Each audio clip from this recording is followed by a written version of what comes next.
আলোচনার জন্য আমাদের সঙ্গে স্টুডিওতে উপস্থিত আছেন টেলিকম খাত বিশ্লেষক রাশেদ মেহেদি। এ সময় বাণিজ্য আপনাকে স্বাগত জানাচ্ছি। ধন্যবাদ। আমাকে আমন্ত্রণ জানান। আমরা একটু শুরুতেই জানতে চাই, সেটা হচ্ছে সরকারের যে সিদ্ধান্ত 15 থেকে 10-এ নিয়ে আসা, সেটা আসলে কিভাবে দেখছেন? ধন্যবাদ আমাকে আমন্ত্রণ জানানোর জন্য। দেখেন, এই যে একটা সিদ্ধান্ত, অর্থাৎ একটি জাতীয় পরিচয়পত্রের বিপরীতে কতগুলো সিম কার্ড একজন গ্রাহক ব্যবহার করতে পারবেন, সেটা নিয়ে এর আগে কয়েকবার সিদ্ধান্ত বদল হয়েছে। আপনার প্রথমে 15টা, একসময় তো কে কয়টা করবে নির্ধারিত ছিল না। এটা যখন আপনার 2016 সালের পরে বায়োমেট্রিক সিম কার্ড নিবন্ধন হলো, তখন এটাকে আপনার কম করে প্রথমে 15 করা হলো, পরে আবার সংখ্যাটাকে 9 নামিয়ে আনা হলো। এরপরে এতদিন মধ্যে 9ই ছিল, সেখান থেকে পরে আবার এক ধাপ বাড়িয়ে 10 করা হলো।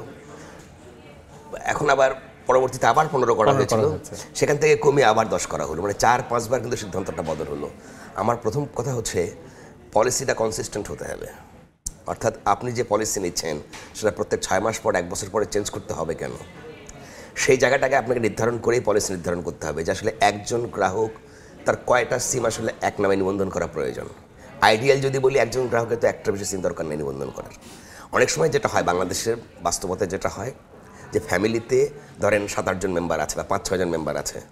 এই মেম্বাররা অনেকেই আসলে তাদের হয়তো কারো বায়োমেট্রিক দিয়ে বয়স্ক মানুষ আছেন, কিংবা অনেকেই আছেন মানে পরিবারের কর্তা একাই সবগুলো কিনে নিয়ে আসেন, দিয়ে দেন, গিফট করেন, এরকম হয়। ফলে একজন কর্তার নামে হয়তো 560 থাকতে পারে, কিন্তু এটা আসলে 15টি হওয়ার কোনো কারণ নেই। কারণ 15টি ওয়ান কাইন্ড একটা কর্পোরেট সংখ্যা, সেটা একজন ব্যক্তির নামে হওয়াটা আসলে যুক্তিযুক্ত না। এই যে 9-6 আমরা কখনো দেখছি 9, কখনো 10, কখনো 15, আবার 10। তো এই যে আপনি বলছেন যে পলিসি মেকিংয়ে যারা থাকে, মেকার যারা থাকে, আসলে এইটা আসলে কার, মানে স্বার্থ সংশ্লিষ্ট বিষয়কে আমরা সংখ্যা বাড়াচ্ছি আবার কমাচ্ছি? না, এখানে বিষয় হচ্ছে, যদি আপনি মানে একজন ব্যক্তি অনেক সিম নিবন্ধন করতে পারবে, এই সুযোগটা দিলে সবচেয়ে বেশি লাভ হয় অপারেটরদের। কারণ হলো, উনি তখন যেমন খুশি তেমন বিক্রি করতে পারেন। আপনি গেলেন, একটা বায়োমেট্রিক দিলেন, সঙ্গে সঙ্গে আপনি একটা সিম নিয়ে নিলেন, কোনো সমস্যা নাই। তার বেশি বিক্রি হলো। হয়তো আপনি মনে করলেন যে কোনো একটা, মনে করেন আপনার গোপন একজন বন্ধুর সঙ্গেই কথা বলবেন, এই জন্য আপনি একটা সিম আজকে নিলেন, নিয়ে এমনি কথা বলে আবার এটা বন্ধ করে দিলেন। আপনি কিন্তু যদি আনলিমিটেড থাকে এই সুযোগটা সে পাচ্ছে, কিন্তু যদি লিমিটেড থেকে যায় তখন কিন্তু এই সুযোগটা পাবে না। এবং এটা আবার অপরাধীরাও করতে পারে, যে ভাবলো যে আজকে একটা আমি সিম নিলাম, নিয়ে অপরাধ করে এটা বন্ধ করে দিব। যদি আনলিমিটেড থাকে তাহলে অপরাধীর এই সুযোগটা পেতে পারে, কিন্তু যদি লিমিটেড থাকে তাহলে তো সে পাবে না, তাকে আবার ওই ব্যক্তি করতে হবে। সেই ক্ষেত্রে সবচেয়ে বেশি সমস্যা মানে তাদের সুবিধা হয়, কিন্তু যেই কারণে বিভিন্ন সময় বিভিন্নভাবে হয়তো প্রভাবিত করে এটাকে বাড়ানোর চেষ্টা করা হয়েছে।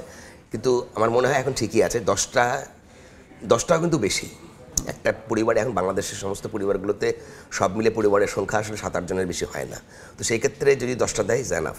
তাহলে পরে যেটা হবে, এখন দেখেন একজন লোক হয়তো 15টা সিম নিবন্ধন রেখেছে, সেই যে বললাম বিভিন্ন সময় বিভিন্ন প্রয়োজনে ব্যবহার করা বন্ধ করে দিয়েছে, সে কিন্তু ওর ওই 5টা-6টায় ব্যবহার করতেছে না।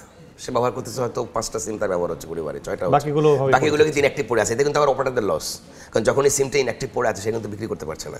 আবার 6 মাস পরে রিসাইকেল হয়ে যাচ্ছে। আর একটা বড় সমস্যা হচ্ছে, এখন এক ব্যক্তির নামে অনেক বেশি সিম থাকার কারণে উনি হয়তো একটা সময় ওই যে বললাম কোনো হঠাৎ প্রয়োজনে কিনে বন্ধ করে দিচ্ছেন, উনি জানেনই না যে এই নাম্বারটা 6 মাস 7 মাস ধরে রিচার্জ করা হয়নি, এটা মোবাইল অপারেটররা রিসাইকেল করে দিল 1 বছর পরে। হ্যাঁ, এই রিসাইকেল করার সমস্যাটা হচ্ছে, ধরেন আপনি একটা নতুন সিম কিনতে গেছেন, ওই নাম্বারটা একটু ভালো ছিল, মোবাইল অপারেটর আপনাকে ভালো নাম্বার নেবেন, বলে হ্যাঁ আপনাকে রিসাইকেল সিমটা দিয়ে দিল। এই রিসাইকেল সিমটা যে অ্যাক্টিভ করলেন, ওনার ওই ফোনে যে সমস্ত এর আগে কনভারসেশন হয়েছিল, বা যদি কোনো অপরাধ করে থাকেন, অন্য কেউ ফোন করে থাকেন, সেই ফোনগুলো কিন্তু আপনার নামে আসা শুরু হলো। অর্থাৎ একটা রিসাইকেল সিমে আগের যে কলগুলো যে নাম্বারগুলো থেকে আসছে, যে ইয়েগুলো হয়েছে, ওই কন্ট্যাক্টগুলো আসলে কী হবে, বন্ধ করা হবে না চালু থাকবে, সেটা নির্ধারণ না করে যখন আপনি রিসাইকেল সিম সমানে বিক্রি করতেছেন, তখন কিন্তু একটা বড় সংকট তৈরি হচ্ছে যে নতুন গ্রাহক যিনি নতুন করে সিমটা কিনেছেন, সব দায়টা চলে আসছে তার উপরে, এবং তার কাছে অসংখ্য আনওয়ান্টেড কল আসতেছে। এইটার দায়িত্ব কে নেবে? সেই ক্ষেত্রে আমার মনে হয় যে এখন যে 15 থেকে 10-এ নামিয়েছে, এটা ঠিক আছে, এটা আরও কমানো উচিত।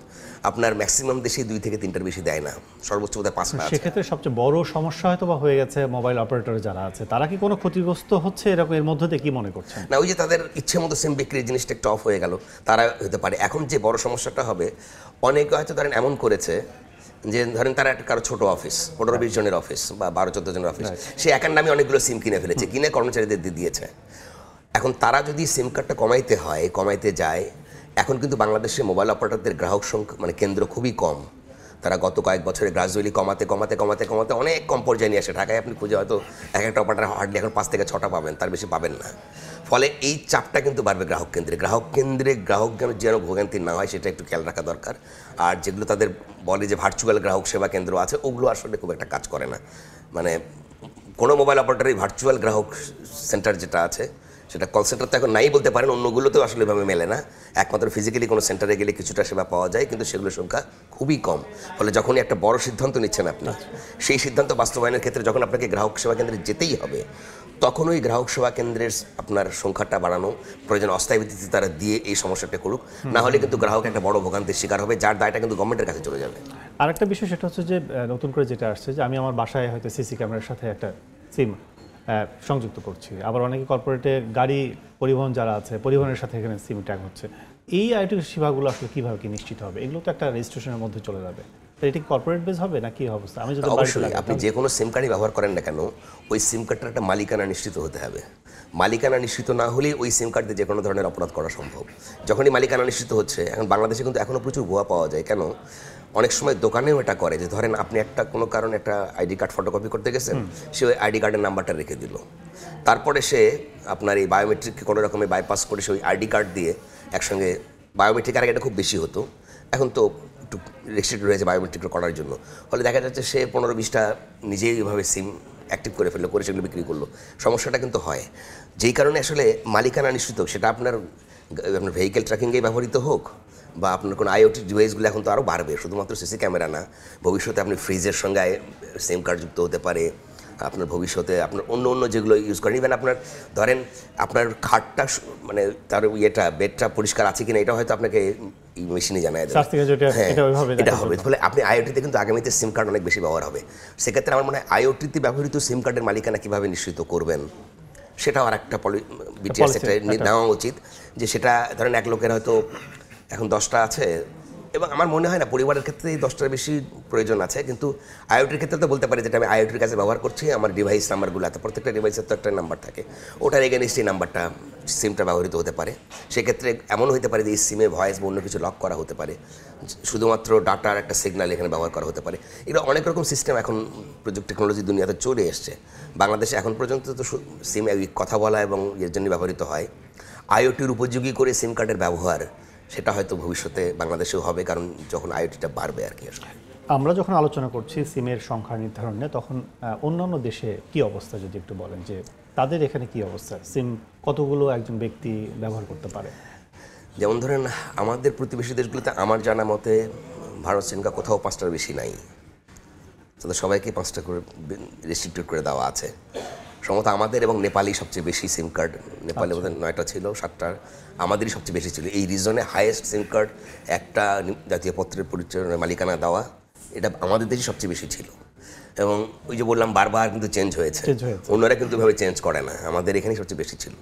এখন আমরা সেটা একটা লিমিটের মধ্যে নিয়ে আসতেছি, আমার মনে হয় এটা একটা ভালো উদ্যোগ, কিন্তু এটা যেন গ্রাহক ভোগান্তির শিকার না হয়। কিন্তু বিটিআরসির আসলে কি করা দরকার?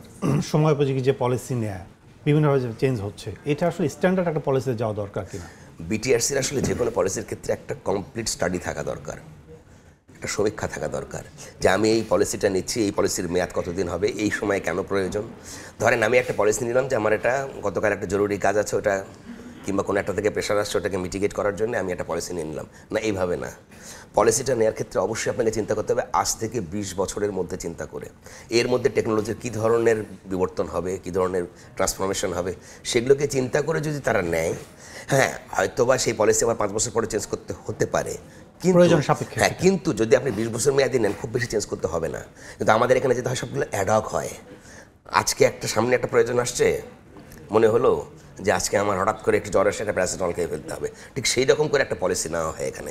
যেই কারণেই কিন্তু এতদিন আমাদের পলিসি মানে কনসিস্টেন্টটা কম, বিদেশি বিনিয়োগরা কিন্তু এই ধরনের আস্থার সংকটে ভোগেন।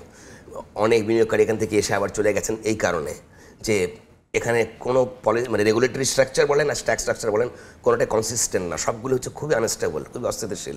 যে কারণে কিন্তু আমাদের এই যে বিদেশি বিনিয়োগ কম এসেছে, এফডিআই কমে যাচ্ছে, এটা কিন্তু একটা বড় কারণ। আনস্টেবল বলছেন কেন, কেন করি আমরা এটা? কোনটা? এই যে সিদ্ধান্তের যে নয়, যে এটা হচ্ছে একদম যদি ক্লিয়ার করে বলি, ম্যাক্সিমাম ক্ষেত্রে পলিসির দ্রুত যে যখন চেঞ্জ হয় সেটা কোনো ব্যক্তি বা গোষ্ঠী স্বার্থে হয়। যখন রেগুলেটরি স্ট্রাকচার অনেক চেঞ্জগুলো কিন্তু কোনো বিশেষ গোষ্ঠী বা বিশেষ ব্যক্তির সাথে ইতিপূর্বে আমরা দেখেছি, সেই কারণে দ্রুত চেঞ্জ করা হয়েছে। আর ট্যাক্সের ক্ষেত্রে যেটা হয়েছে, গভর্নমেন্ট যখনই অন্য কোনো খাত থেকে কর আদায় কম হয়েছে, দুম করে একটা প্রোগ্রাম দিয়ে ট্যাক্স বাড়িয়ে এই খাত থেকে বেশি আদায়ের চেষ্টা করেছে। কোনোটাই আসলে সুস্থ চিন্তার প্রতিফলন না। ঠিক আছে, সুস্থ চিন্তা করলে দ্রুত করার দরকার নেই, তখন সময় নিয়ে করা যায়। অনেক অনেক ধন্যবাদ রাশিদ ভাই আমাদের সাথে আলোচনায় যুক্ত হওয়ার জন্য। থ্যাংক ইউ, আপনাকে ধন্যবাদ। দর্শক, আলোচনা করছিলাম মোবাইল খাতে যে সিম নির্ধারণ করছে সরকার 10টিতে, সে বিষয়ে আমাদের সাথে স্টুডিওতে এসে উপস্থিত ছিলেন আলোচনার জন্য টেলিকম খাত বিশ্লেষক রাশিদ মেহেদী।